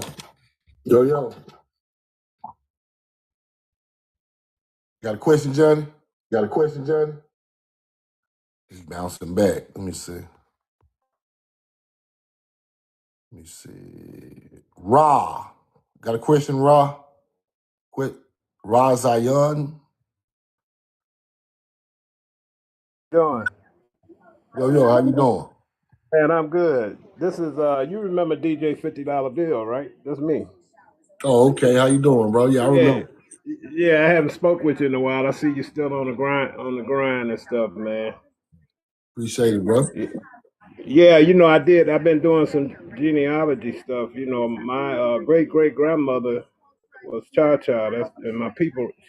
She was ran down through Virginia, Louisiana, and Mississippi. That's where a lot of my people's at now that I never met. Mm-hmm. Cha. Cha. Yeah. And this white guy had took her, had kids by, and then after he got through with her, he gave her to his brother.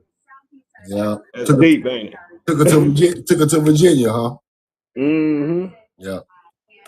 Somebody was arguing with me yesterday, one of the family members, well, a friend of mine in Detroit, and we were talking on history, our Black history.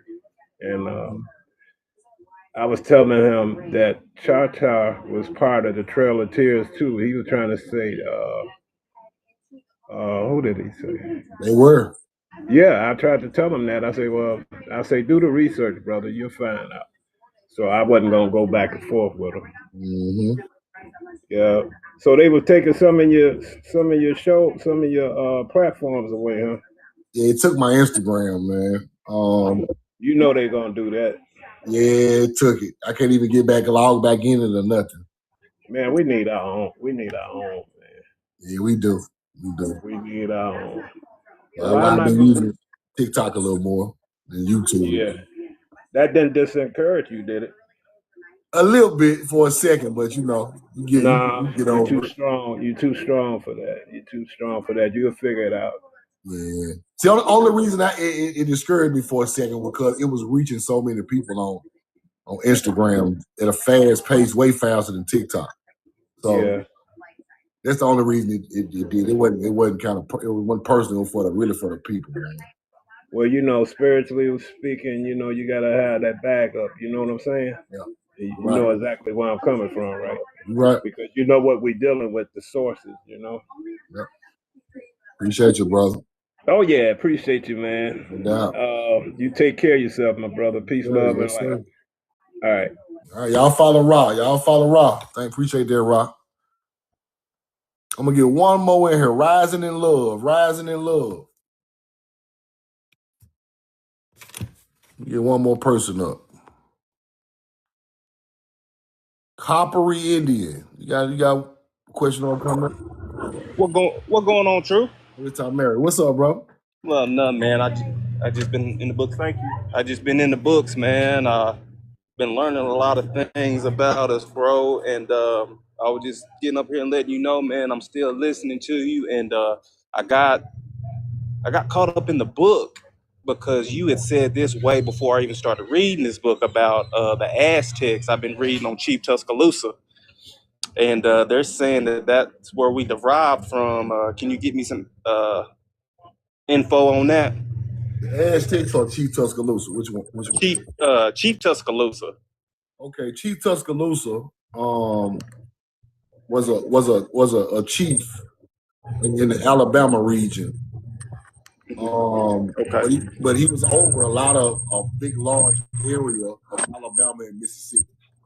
Yeah, that's what it said in the book too. Yeah. So DeSoto came through Florida first, went up through Florida, hit Georgia, come back down to Tennessee and Alabama, and he runs into Tuscaloosa, a 7-foot tall melanated chief who had a whole lot of chiefdoms in that area.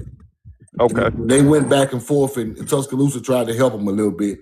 Then he started to trust. It said in the book that Tuscaloosa saw him not to be a good person, right? Yeah. So Tuscaloosa tried to attack DeSoto and them as they in their camp. Tuscaloosa actually the only melanated Indian who attacked first because he knew something wasn't right. That's exactly what it said in the book also. And they unalived a lot of the Spanish soldiers, a couple of them, and they kind of fought them back and got away, and they came back and murdered Tuscaloosa. Okay. And then it's I'm sorry, go ahead. No, you got it. Go ahead. You got it. Come on. Oh yeah, and then it said that the ancestors called it Cherokee instead of Cherokee with an R. Is that right? I saw that before. It could be right. Could be right. It's a whole. I done seen like 5 names for the Cherokee. Me too. And then Choctaw was spelled like Choctaw, like CHOK. Yeah. CHOKTA, CHATA. Yes. Different ways, but I think it was CHAI is where the Shah come from. The CHAI is Hebrew. Okay. That's where the Shah talk come from. That's where that word actually comes from. And then like what I've been noticing, my girl had to help me because as I'm reading this old book, it's like the F's or S's. You get what I'm saying? Yeah, they look like F's, and I'm just like, I can't read. I'm like, I can't read this. And she looked at it. She goes, "Oh yeah, that's old English. The F's looks like S or something like that in the nature." Exactly. The lowercase s has a line through it. Yeah, so I'm having to break that down because as I'm reading it aloud, I sound dumb. You get what I'm saying? Because I didn't know that they substituted that specific letter. Yeah, they switched out the S with the L, the K with the C, all type of stuff. And like I said, man, I've been still been watching you, but I've been wondering. I've been asking myself, how's people getting on these archives and getting these books? So I've just been researching, like you've been telling us, man. And like I said, I'm from Stevenson, Alabama, and I found a old historical book about the Indians where I'm from, and it's crazy, bro. Like the Shawnee. It's like whole types of these tribes that I'd never heard before. Yep. It's like 50 tribes I just discovered probably like 3 months ago. Yeah.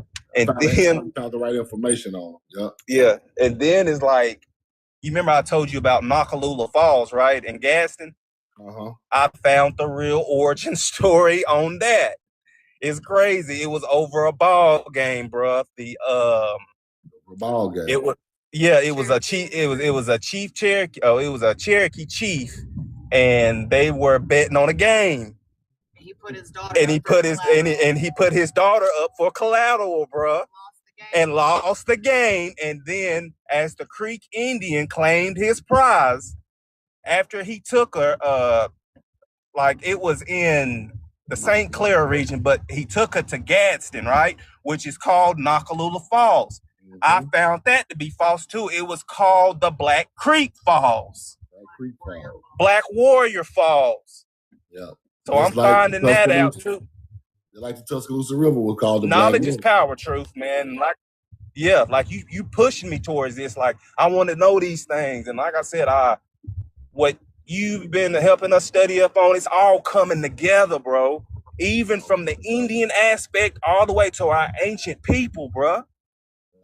As soon as it got done talking about the Tuscaloosa War, bro, it started saying something about the. I'm not, like I said, I'm in and out of books like it's crazy. My mind going crazy, Drew. My mind going crazy, bro. And it started talking about the Aztecs. I'm like, oh, that's what Truth talking about. Yeah. And it's telling us, in the book, it's called the Northeast Indian or something like that. That's the book I've been on. And it's telling us who we worship, the things we ate and what we didn't eat. And I'm like, Truth has been telling us shit the whole time. And it's all coming to one. And like I said, man, just keep doing what you're doing, man. I just wanted to get up here and let you know that, yeah, this ain't no cap. Everything that you've been spitting has been straight facts. And the stories that I've been reading on is just all coming together. And it's crazy to me. It's fascinating. Like you say, how you said, it's interesting. I thank you for that, for pushing my mind, bro. You got my spirit and my mind going, bro. I can't stop. I do it at work. I get home. I'm still studying, man. You doing this, bro. I ain't the nigga that never used to study nothing, bro. That's my sisters. Yeah. So, like I said, man, thank you for once you get on, you can't stop it, bro. You can't stop it. Man, I can't unsee it no more. I look at my cousin, I look at him. They said, nigga, what you looking at? I said, nothing. I just watch. You can't unsee it no more. You can't see it no more, bro. Connect to your soul. But like I said, man, but keep doing what you're doing, man. Like I said, we right here behind you, man. And thank you for letting me up on the panel. Yeah, thank you so much, bro. Appreciate you. Y'all follow Copper Indian. Yeah, once you tap in, you ain't no tapping out, bro. Once you tap in, ain't no tapping out. In the old Choctaw books, it said Choctaw were fierce farmers and warriors, right? Deep cultural roots in farming and protecting their land. And when I look at how fierce I get sometimes, I think about that. That's where the drive come from. I don't know. It's some type of ancestry I got. I don't know. But they virtuous strong farmers and they become warriors when they protect the land. That's the ancient Choctaw mound builder like ideology. So I just be having to understand where my people are, what they were, and where I get that from. And some kind of way, some awakening me to not, to go all the way the right way with virtue and try to teach this stuff the right way. Because it got something to do with my ancestry. I ain't figured it out yet, but that's the basis of that culture. So that's where they come from. I can tell, right? In their ancient language was a form of Paleo-Hebrew. So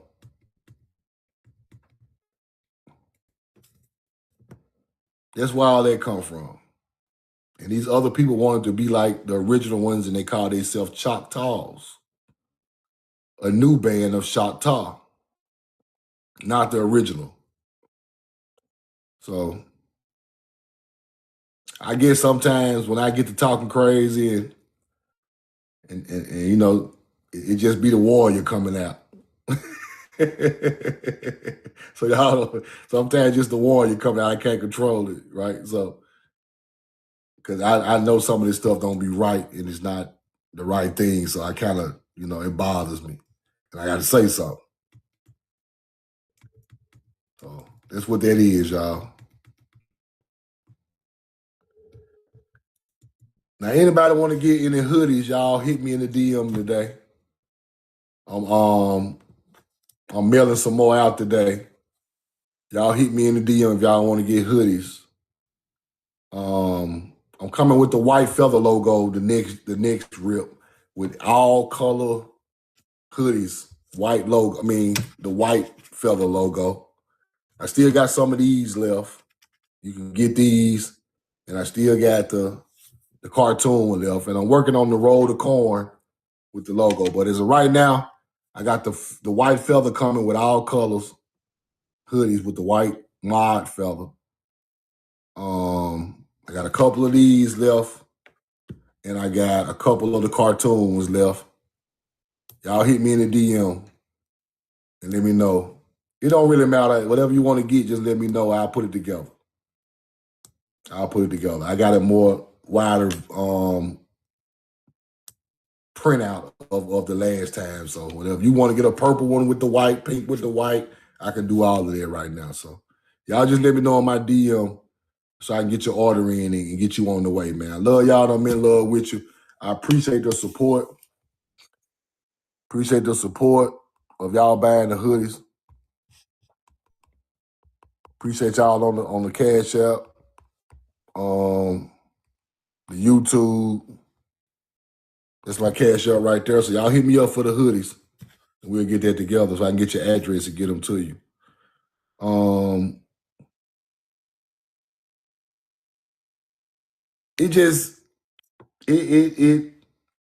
Before I get out of here, I want to say something. Lately, it's been so powerful to tap into the real history that it's like, I don't know, it just connects you to the people automatically, right?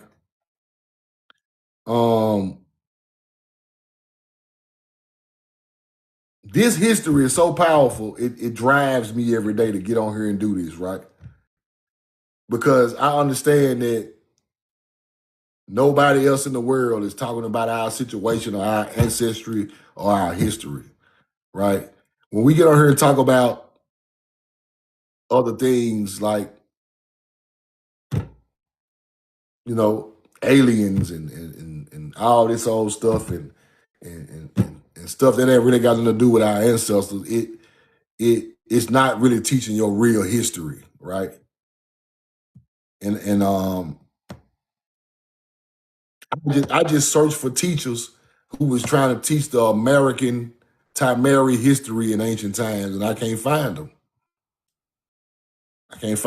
They always go off on some Pharaoh shit or some Sumerian shit, or they'll throw a little tidbit here and there. They go with the teaching of what they own, but most people are Egyptologists or they're Sumerian teachers, or they're just spiritual teachers, which is cool. But where do our physical ancestors fit in that teaching? We forgot about them. We teach spirituality with no physical part to it. The spiritual goes with the physical. A lot of separating of knowledge that leads us to nowhere. So, and sitting here arguing with Africans, and I watched the dude Tariq's show about 2 nights ago, Tariq Nasheed. And his whole thing is just get on there and just bash Africans.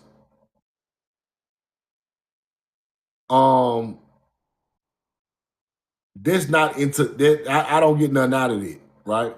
That's not. These supposed to be the leaders of the intellectual people that people look up to. I get nothing out of it, right? I don't get nothing out you sitting there bashing no African. Now I will teach the history of what happened, but I'm not here to bash them people. Like, my live is not going to be consistent of me calling up Africans, telling them to turn their head to the side so we can see how black and African they are. That's low. It's low vibration. I couldn't follow nobody like that. No way. It's low vibrational, right? True enough, we say what we say sometimes, and because they try to claim a lot of our history, but to specifically bash Africans and Native Americans is not in my. I don't thrive on that.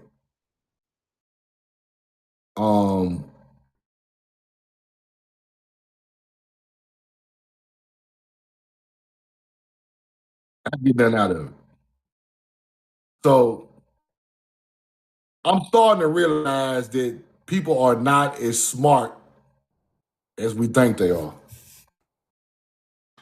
People not as virtuous and like as we think they are. Now, to be honest with y'all, our bloodline went to certain parts of those people, and they still our fucking people. Right? When we upgraded them and our bloods mixed on their land, they still our people. They're an extension of us still. They still got our traits and a lot of those people, brown skinned people with Tamari blood in their veins on their land. So we do what we do, we say what we say, but I have no ill intent to just bash people.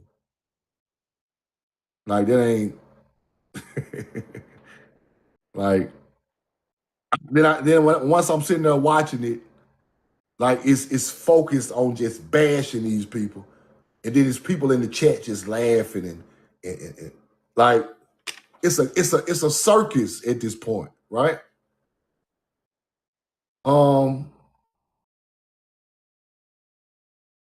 And I don't like that. I don't like it. Now it's one thing to go knowledge for knowledge, brain for brain banging, but it's another thing to just downgrade a people on a barren land, bro. And I'm not gonna do that. So I said, this is the guy everybody talking about that's supposed to be so smart and intellectual and FBA and all that. This guy is weird. Like,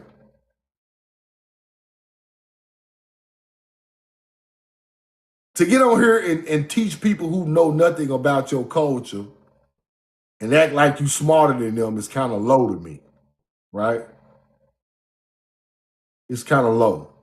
There's no vibration to me. For me to teach a Native American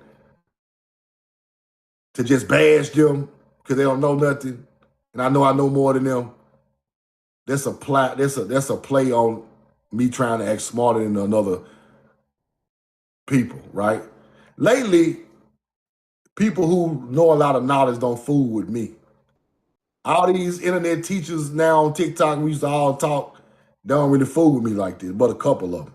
Because now it's getting to the point to where it's just bashing.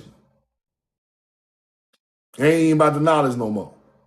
It's just get on the internet and bash. And with lower intellectual people of your culture, and then you act superior to those people.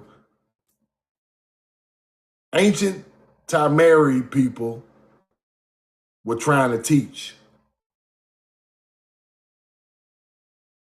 They wasn't trying to bash, right? They were trying to teach. We getting away from that. Now we just bash the so-called lower being. Nah, we can't do that. It's not in our DNA to do that. If anything, you know who you are. You know your ancestors were way civilized than a lot of more people ancestors, and you use that as virtue to give a picture of how this is supposed to go or get taught, right? Sometimes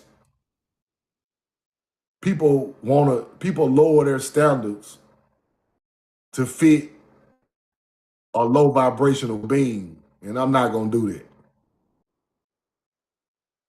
I'm not gonna do that.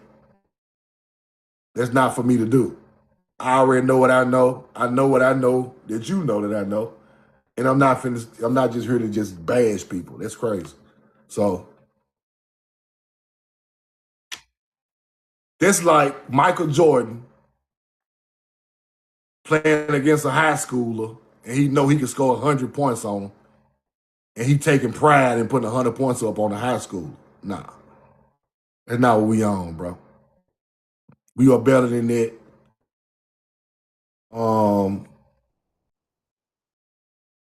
My great grandma always said, "Don't roll with the pigs in the mud. Don't roll with the pig in the mud because the pig like it down there. You getting dirty and the pig smiling and having fun rolling in the mud because they like it down there, right?"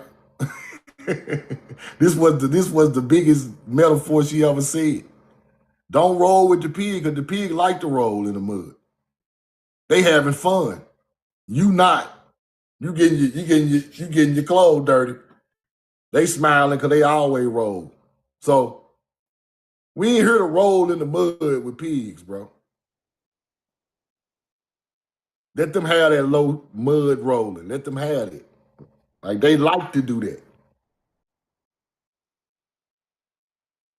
I don't like to get down there and roll with them. So, and it goes with life also.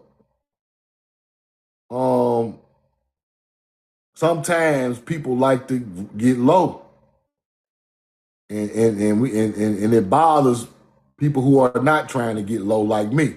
I'm not trying to get low. We come from the lowest places in America because they drove us to these poor, low vibrational areas that ain't connected to us and piled us all together. And then our vibrations started to get lower and lower. And I understand that. So for me to fall in the trap, I got to get a low vibration just like the area. I can't do that. I wouldn't care if I'm in the middle of the nastiest hood, the worst murderous hood ever. I still can't get low vibrationally. Because once I do that, I'm gone. So dealing with people in areas and stuff like that, you can't stoop down to people's level. That's what I'm trying to say. Our people were great, and we have to start to get back into that greatness, bro. And that's what I want to tell y'all before I get out of here, man. We got to get back to that greatness. Greatness still exists. The world try to teach you that everything is bad and everybody is out to get you and everybody's stealing and robbing and killing. But there are still great people, greatness going on with our people. They just want to show the bad side, but our people are still great and virtuous. You just got to deal with the right people who are on a higher level of thinking and treating people, right? If your mind's stuck on petty shit, you can't be great. Great pettiness is the killer of greatness.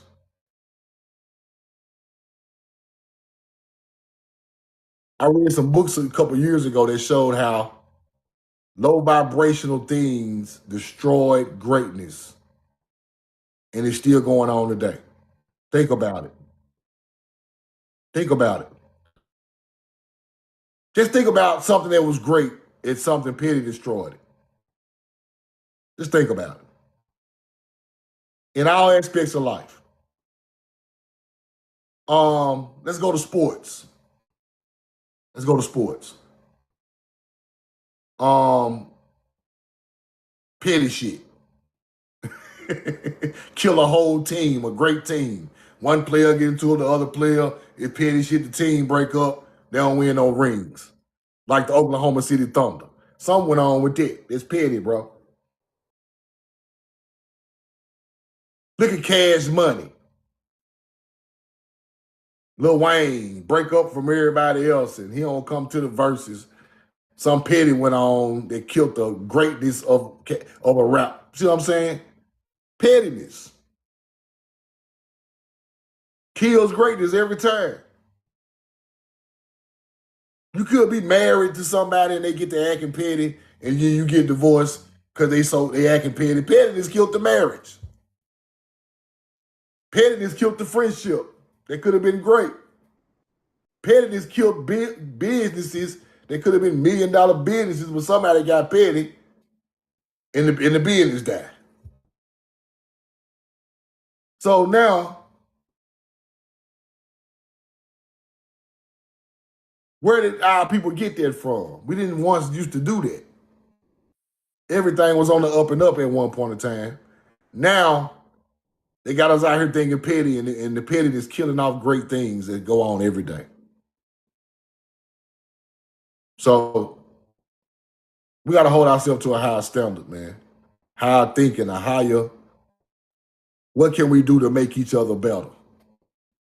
That's what we got to think on that level. We can't think about what petty shit could tear this up. We got to think about what could we do great to make each other better. And the people you deal with got to be on that same level. What can we do to make each other better? How can you help me to help you?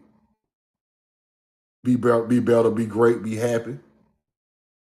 That's what we got to do. We cannot tear each other down, bro. Over those $20, $15, $12 bullshit. We can't do it. It's so low that it'll never get approved in nature. It's not in balance with nature. Everybody always talking about God, but you got to balance yourself out in nature to even get spiritual. You can't be all over the place and be spiritual. That's crazy. The higher spiritual beings are sitting still. And they know what they got to do. They ain't all over the place. So we got to get back to the you know, to what made us spiritual in the first place. So know what you want. Stay high in virtue. Work at what you want. Along your way, you help the people on a higher level because you want them to help you back on a higher level. That's how I look at it. I want the greatness from you like I'm going to give it. I want the greatness from you that I'm going to give to you also.